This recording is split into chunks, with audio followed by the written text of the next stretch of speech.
Hello everybody! Astăzi vom discuta despre implementarea unui multiplexor. Vom începe cu un multiplexor 2:1. Pentru acest multiplexor am făcut aici simbolul logic. Avem două intrări, o ieșire și un singur semnal de selecție.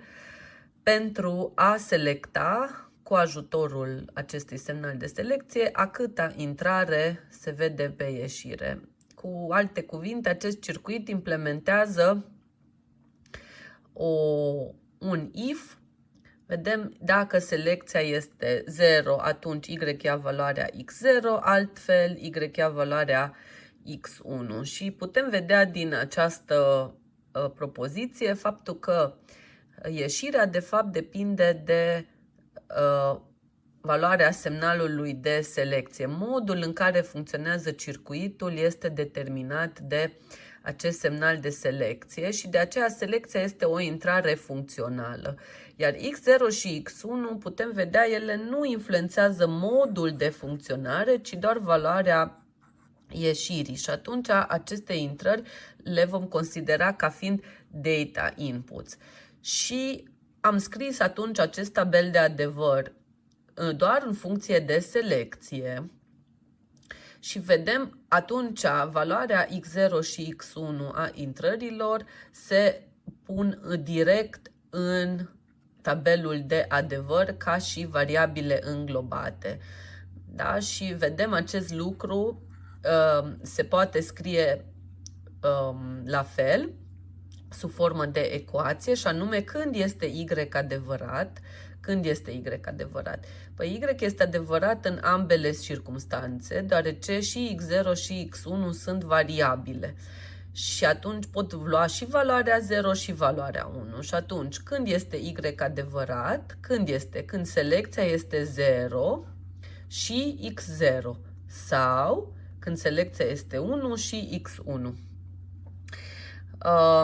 Și am pus aici desenul, da, schema logică corespunzătoare acestei ecuații. Am pus-o aici, vedem, avem cell negat și X0, cell și X1 și totul într-un sau. Conform diagramelor circuitelor, am selectat pinii din fiecare circuit pentru numărul de porți de care am nevoie și astfel acum putem trece la implementare. Pinul 1 din 404 conține selecția și din 2 din 404 vom merge în 1 în 408.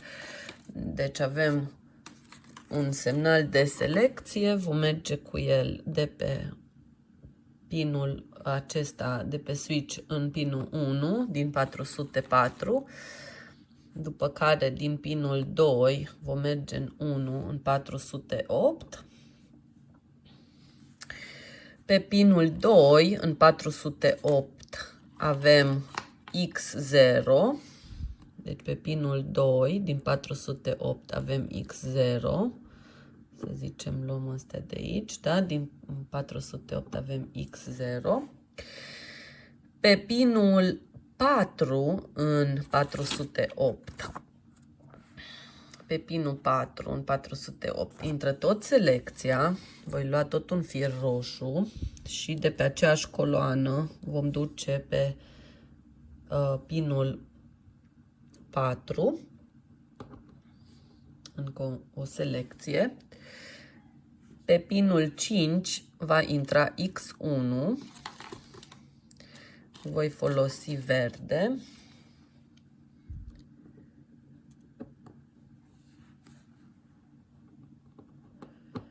Bun. Și acum din pinul 3 în 408, din 408 mergem în 1 în 432. Mergem în 1 în 432.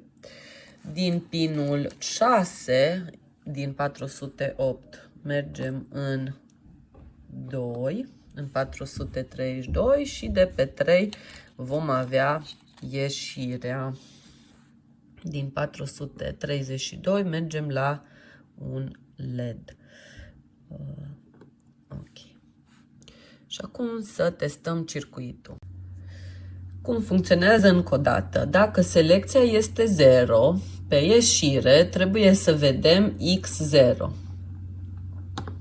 Asta e X1, nu-l vedem, dar îl vedem pe X0. Deci vedem dacă X0 este 1, se vede 1, dacă e 0, se vede 0. Iar X1 nu se vede, cealaltă intrare. Dacă selecția este 1, atunci nu-l vom vedea pe X0, dar îl vom vedea pe X1. Uităm așa, deci ca să observăm, da, se mișcă un pic aici, dar nu se aprinde de fapt, nu se aprinde nimic, vedem. Dar se aprinde când selecția este 1. Bun.